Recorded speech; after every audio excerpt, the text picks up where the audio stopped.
This is a video about how Rashaad Penny is the next Derrick Henry. Okay, that's probably a bit of an exaggeration, but remember in like 2017 or so, Derrick Henry was not the beast that we know him as right now. And he was really plotting and inefficient, and so he called Eddie George, a legendary Titans running back who ran with kind of a similar style, and asked him for advice. And George just basically told him, you're playing soft, you need to go punish defenders. And that kind of flipped a switch in Henry's head, or at least he credits it as that. And since then, he's basically been the best running back in the league.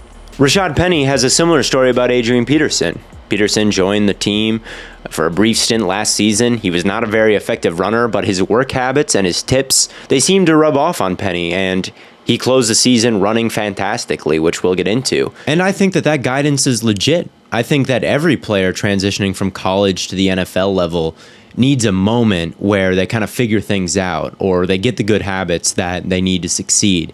And for some guys, that happens in their first training camp. They're just that talented, but for some, it takes a little bit longer. But I think guidance from an older player, an old legend, can totally flip that switch for someone. And I think that happened for Rashaad Penny, and then he's going to build that momentum going forward and build a good career off of how he ended 2021. And it's hard to overstate just how good he was to end the year, okay? Led the league in yards over the last 6 weeks of the season on 102 attempts. Okay, that works out to about 7 yards a carry. That's crazy. Led the league in yards after contact as well. Second in the league in touchdowns with 6, many of them over 15 to 20 yards. Led the league in rushing EPA. He was on a crazy run. I think that those numbers get even crazier when you realize that the Seahawks were 28th in the league in run block win rate, and Alex Collins basically looked horrible with the same amount of carries as Rashaad Penny last season.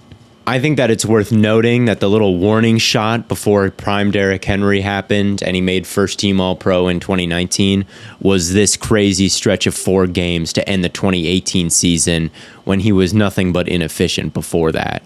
Okay, enough with the stats. Let's get into the film. Rashaad Penny, he has a lot of good traits, but I think his best one is his patience and his vision. On this play, the Seahawks are trying to run a counter, so ideally you'd have the left tackle kick out Robert Quinn, then we got a down block from the left guard in the center, and the backside tackle, and then you've got the backside guard pulling through that B gap, taking a linebacker, and then you've got the backside tight end pulling through that B gap and taking a linebacker. I think that's what this would look like perfectly blocked. But you got Dwayne Brown on Robert Quinn, and Robert Quinn has been in the league a long time and is not athletically washed, and Dwayne Brown has been in the league a long time and is a little bit slower. Robert Quinn recognizes what they're trying to do.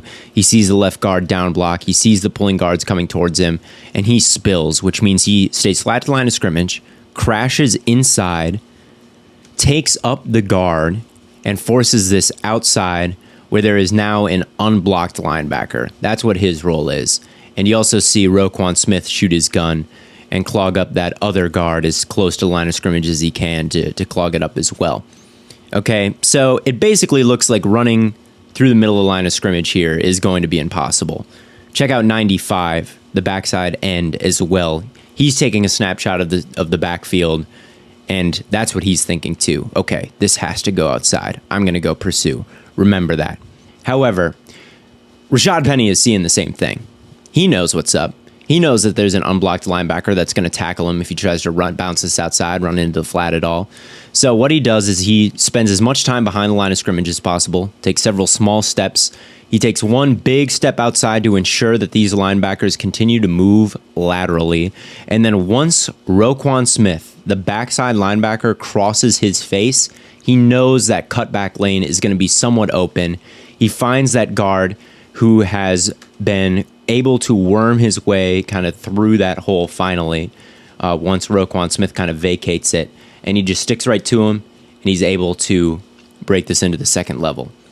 Watch the backside end too. He really thought that this had nowhere to go but outside, and watch him try to pursue that and just miss Rashaad Penny. He has no idea where Rashaad Penny is.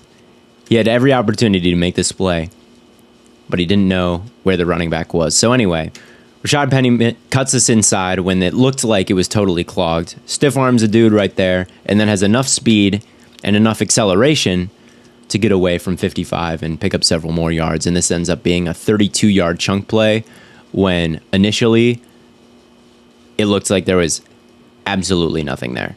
The Lions game was a masterclass. It was one of the best running back games of the entire year. And you may say, oh, it's just the Lions. But the Seahawks offensive line was not exactly making things easy for him. On this play, the tight end is working across the formation on a split zone and just whiffs his block, which means this defensive end gets a free shot at him. And I think a lot of running backs' alarm bells would be going off in this situation, and they'd just be running straight ahead to try to get what they can out of this play. But he doesn't panic. He shrugs him off. And then he's like, well, this side of the field is looking pretty soft right now. A lot of green grass there. But yet still, he's not just looking to run this outside as far as he can like a lot of people would. He knows that running just straight ahead is the most efficient way to earn yards. And once this tackle has leverage on this linebacker, he knows that he can just run right behind him. And he's got enough speed to burn the angles of these other front seven players. Even though he's like a massive running back, he can put his foot in the ground and get a lot of speed quickly upfield and turn this into like a 20-plus yard run.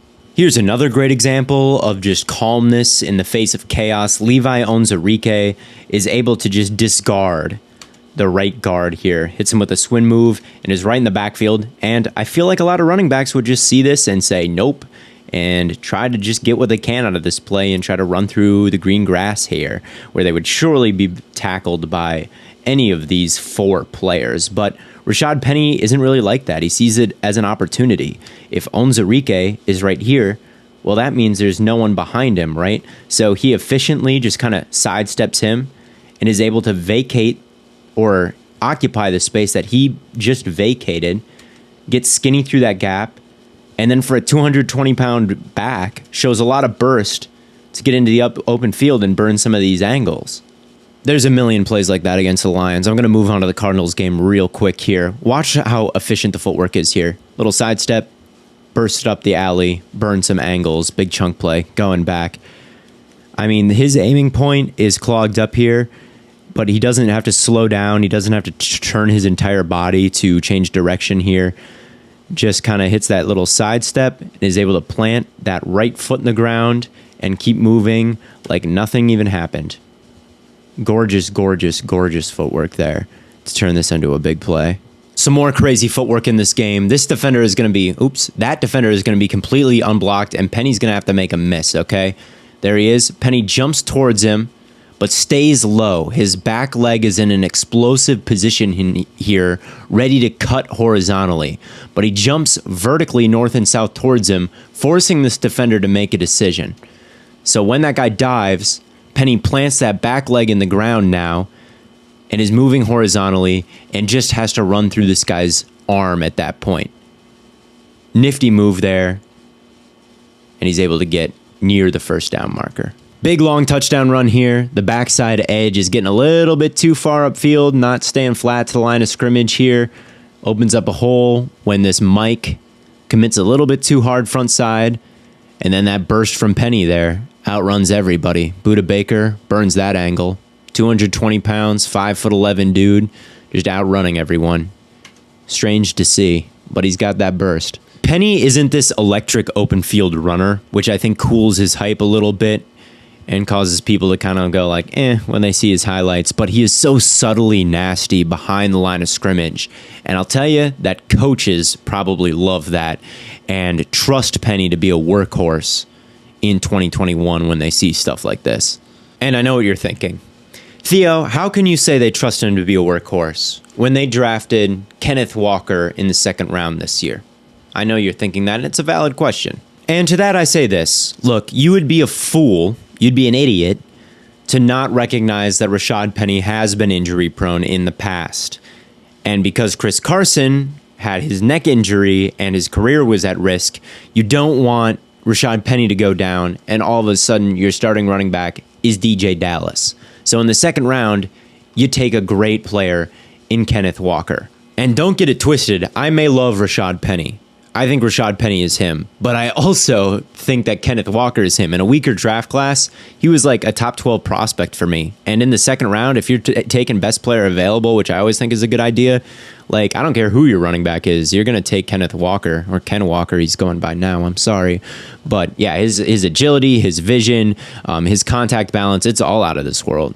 If you thought my Derrick Henry comparison to Rashaad Penny was too much earlier, maybe you'll like this one more. Aaron Jones was a great running back even before the Packers drafted A.J. Dillon.